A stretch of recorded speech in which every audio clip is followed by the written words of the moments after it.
bands in these $1,000 pants. Don't disrespect me and my mans. Baby, whole lot of chops on your ass. What's going on YouTube? It's your boy YBP 2 times, and I'm back at it with another reaction video, man. Hey, I apologize because I ain't been posting in like 4-5 days, really. But I don't know what I've been doing, bro. Like, I don't know. I guess I'm not motivated, but I gotta stay motivated in order to get where I want to be at. So look, make sure y'all drop a like on this video, subscribe to the channel if you haven't already. Today we're gonna be reacting to inside Norway's 47 billion. Hold on, I don't think y'all heard me right. $47 billion floating highway. Without further ado, let's get into the video.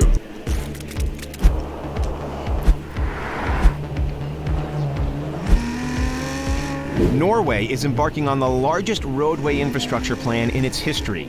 In fact, it may be the largest road revamp in the entire world. With a budget of $47 billion, this new coastal highway is going to connect areas. You know what I can do with $47 billion, bro? I could probably buy you. Of Norway that used to take 21 hours to travel between. It's going to bypass 7 different ferry crossings and cut travel time down by half. But how exactly is this possible? Well, by essentially creating the world's first ever floating highway. From state-of-the-art floating tunnels to how they're dealing with safety concerns. Here's a look inside Norway's ambitious new project. The almost 700-mile trip between the Norwegian cities of Kristiansand in the south and Trondheim in the north typically runs about 21 hours if you're traveling at an average of 30 miles an hour. That's over $200 in gas for a small car to travel just one way. Since 60% of Norway's exported goods are produced in the west coast, where a third of Norway's population also lives, there's a lot of traveling between cities to keep the country running. But with a new multi-billion-dollar road project, Norway hopes to cut travel times and the cost of gas to get there in half. Why they keep sliding a little piece of earth down, bro? Did they cut it off or something? 7 different ferry crossings along the way, getting around Norway is anything but a piece of cake, especially when you realize that each crossing can take about 45 minutes and cost about $16 US. Tourists may enjoy the scenic route, but those traveling for business or even medical purposes aren't big fans. So the tunnel is underwater? Fortunately, there will soon be a shortcut, thanks to the development of the new coastal highway route E39. This $47 billion infrastructure project aims to replace the ferries with bridges and to create conventional tunnels as well as what could be the world's first floating tunnel to form the highway. The submerged roadway is essentially a pair of concrete tubes submerged about 100 feet below the water's surface. This new and more predictable transport system will be of great benefit to Norway's national economy. Hi, I'm Seth Meyers, and I'm bringing you a special primetime Closer Look Live. All the insight you need with time to go to bed early and dream of a world where none of this is happening. Seth Meyers, Closer Look Thursday Live. Seth Meyers! Special tonight on NBC. It'll connect cities in ways they haven't been before and create new patterns of habitation for the people living there. These new roads will also shorten the path to reach hospitals, jobs, and schools, creating a more stable and diverse economy and a lot of happy commuters. Norway also hopes that the new highway will increase their population.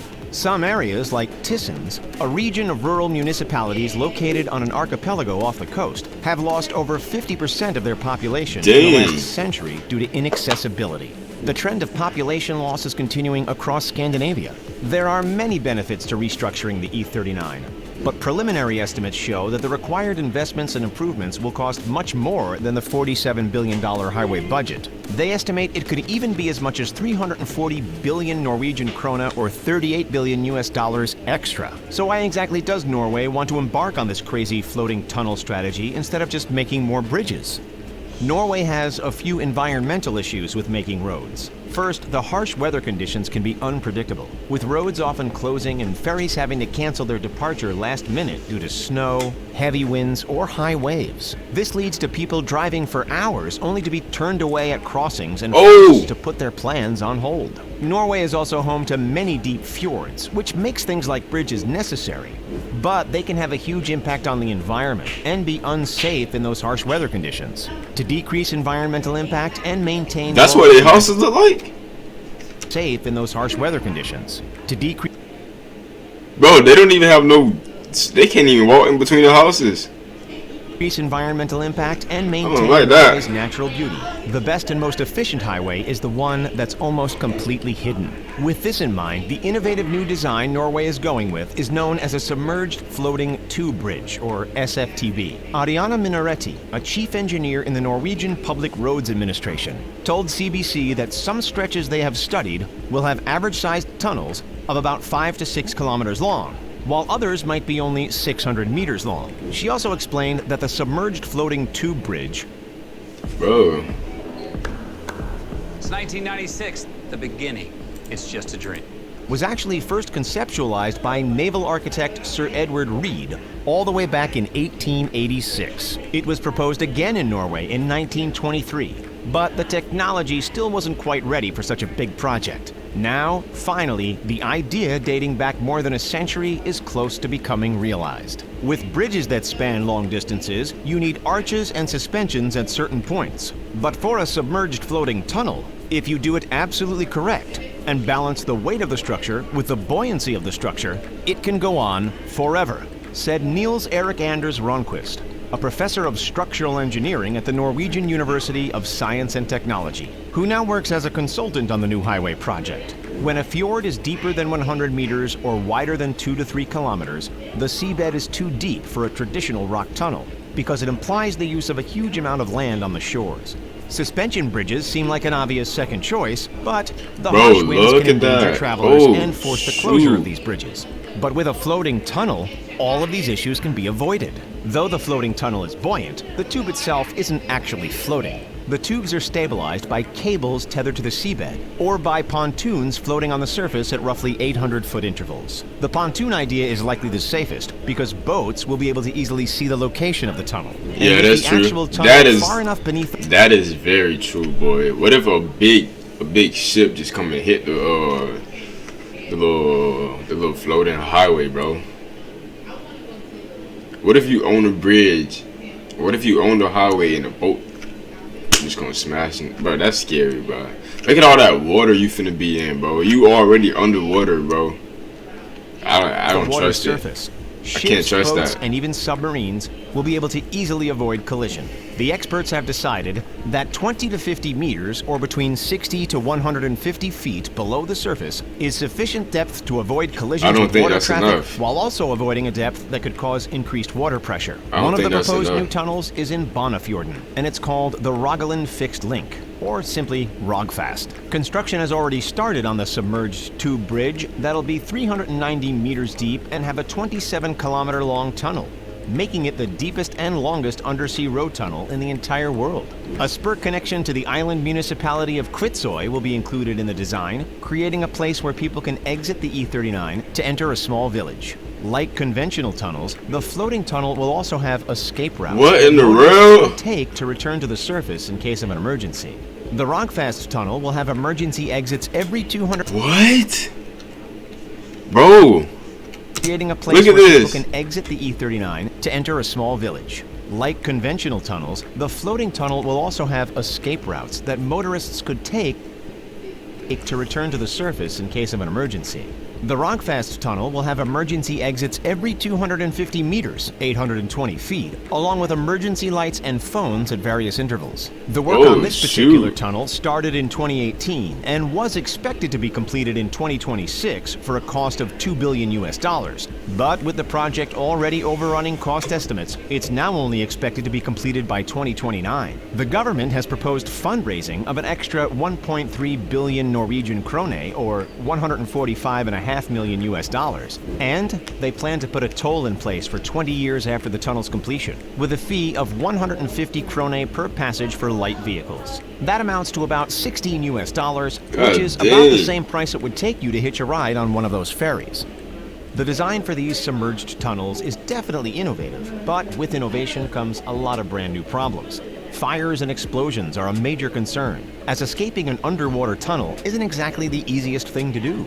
Just imagine being stuck 150 feet underwater while disaster occurs. Exactly, bro. That possibility is enough to make even the most seasoned traveler anxious. Thankfully, Norway is already on the case to make sure their floating tunnels are as safe as possible. They have been testing small-scale fires and explosions in their tunnels to plan for cases where a truck is carrying dangerous goods or two large vehicles collide. They need to have a prepared and standardized exit strategy, as well as a response team that can quickly get down to the tunnels if anything goes wrong. Access for emergency services is absolutely crucial. However, the most challenging part of the design is getting to know the fjords and the best way to maneuver. Everyone ready? Disney Plus, Hulu, and ESPN. Maneuver around or through them without causing any lasting environmental damage. Thankfully, the Norwegian Public Roads Administration has been studying Norway's natural landscape for years to best understand how automobiles and the environment can safely coexist. Even with their vast knowledge and research, the most challenging fjord to get right is the Sonja Fjord. At 3.7 kilometers wide and 1.3 kilometers deep at its lowest point, nicknamed the King of the Fjords, it's the largest and deepest fjord in Norway, as well as the hardest to build upon. Experts are still evaluating whether some fjords, like this one, are even suitable for a submerged floating tube bridge. While they may be in the process of creating these tunnels, research is nowhere near complete. The Coastal Highway Route Project is collaborating with 3 of the largest universities in the Nordic region: the Norwegian University of Science and Technology, the University of Stavanger, and Chalmers University of Technology. They have about 50 PhD candidates working on solving different engineering challenges related to the E39 project, including how to maintain the tunnels once they're constructed and make sure they never break. The group is also working on solving general roadway infrastructure issues in Norway, including the development of intelligent transport systems, using solar energy to create ice-free road surfaces in winter, and how to digitally operate and maintain their road structures. It's a lot of work, but figuring out all of these issues looks like it's going to be completely worth it for Norway. A continuous E39 highway that's accessible 24/7 despite harsh weather conditions will please inhabitants and tourists alike. As it is, Norway makes more than 50 billion krona, or $5.6 billion in tourism each year. But a new and more efficient roadway is expected to improve that number. The E39 will also create new links between islands and the mainland, encouraging more economic activity in areas that used to be a lot harder to visit. Norway hopes that their new floating highway will be accessible to traffic by 2050. It plans to be about 1,100 kilometers long by the end of construction, cutting back on all of the 7 ferry crossings, plus an additional cutback of 50 kilometers of roadway. While this ambitious project might be the first structure of its kind, it definitely won't be the last. Engineers in Italy and China are already pursuing similar concepts. Now the only question is, who will finish first? Would you drive in one of these floating tunnels, or? No, sir, I would not, would never. It's not for me, and I can't do it. But that's gonna be the end of the video, man. It's your boy YBV 2 times. If you ain't liked the video already, make sure you go ahead and drop a like on the video. If you're not subscribed to the channel, what you waiting on? Matter of fact, if you're not subscribed here, I'll sit here and wait for you. Go ahead, hit the button, bro. Go ahead, it's waiting on you. Go. I know you want to, bro. Alright, thank you. Thank you. That's all I wanted. But yeah, make sure y'all tune in for the giveaway at 250 subscribers. It's your boy YBB 2 times, and I'm out to. Mama, I love you, but sometimes I feel like you raised a demon. Don't give a fuck about nobody, want everybody to bleed what I'm bleeding. I lost my granddaddy, gave me more of a reason to turn to a demon.